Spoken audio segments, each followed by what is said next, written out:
પારડી મામલતદાર કેમ્પસના બ્રહ્મદેવ મંડળ દ્વારા ગણેશ ઉત્સવમાં 56 ભોગ સાથે શાકભાજી માર્કેટમાં ડેન્ગ્યુના દર્દીઓને વિનામૂલ્યે દવાનું વિતરણ કરાયું હતું।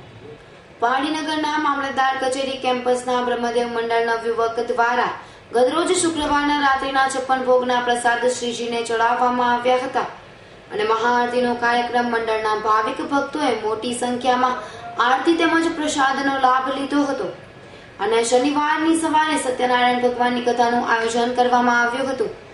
મંડળના પ્રમુખ ભીખુભાઈ પટેલે જણાવ્યું હતું કે છેલ્લા 28 વર્ષથી ગણેશજીની સ્થાપના કરવામાં આવે છે તેમજ પારડી શાકભાજી માર્કેટ શ્રી નવયુવક મિત્ર મંડળ ગણેશ ઉત્સવ શનિવારના સવારે 9 વાગ્યાથી આયોજન કરાય છે।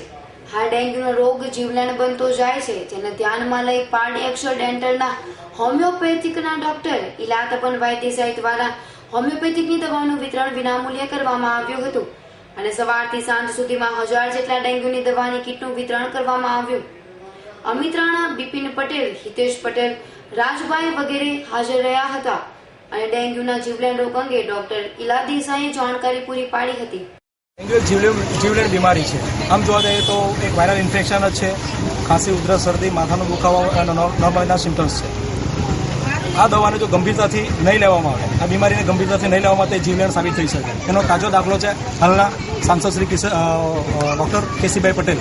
એમના જે ડ્રાઈવર હતા, નામ શ્રી એમનું હતું મુકેશભાઈ, એવો નાની ઉંમરે ફક્ત 32 વર્ષની ઉંમરે એવો આ બીમારીના જીવલેણ આ રોગના લીધે એ મૃત્યુ પામ્યા છે, અવસાન પામ્યા છે।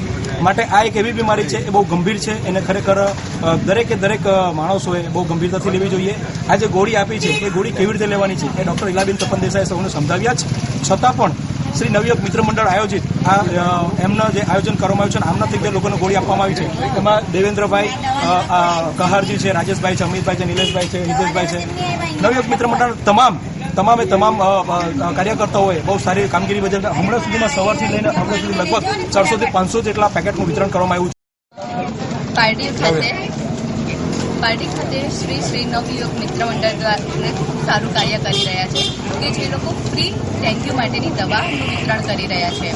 ડેન્ગ્યુ યુઝ્યુઅલી તો મચ્છર કટવાથી થાય છે, પણ એ એક પ્રકારનો વાયરલ ફીવર કહેવાય છે, કારણ કે એ જે મચ્છર કટે છે એમાં ડેન્ગ્યુના વાયરસ હોય છે અને એ એના કારણે થાય છે। આમ જનરલી ગભરાવા જેવું કશું જ નથી। જો તમે શરૂઆતમાં કાળજી રાખો તો તમે આમાંથી બહાર આસાનીથી નીકળી શકો છો, બરાબર।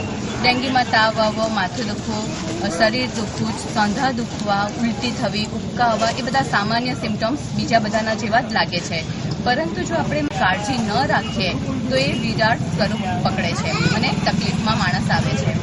હવે અત્યારે આ શ્રી નવયુવક મિત્ર મંડળ હોમિયોપેથિક દવાનું વિતરણ કરે છે જે ડેન્ગ્યુના પ્રિવેન્શન માટે છે। આ દવા લેવાથી શું થશે કે ડેન્ગ્યુનું તમને થતો અટકશે। અમૃત પટેલનો રિપોર્ટ, S9 ન્યૂઝ, પારડી।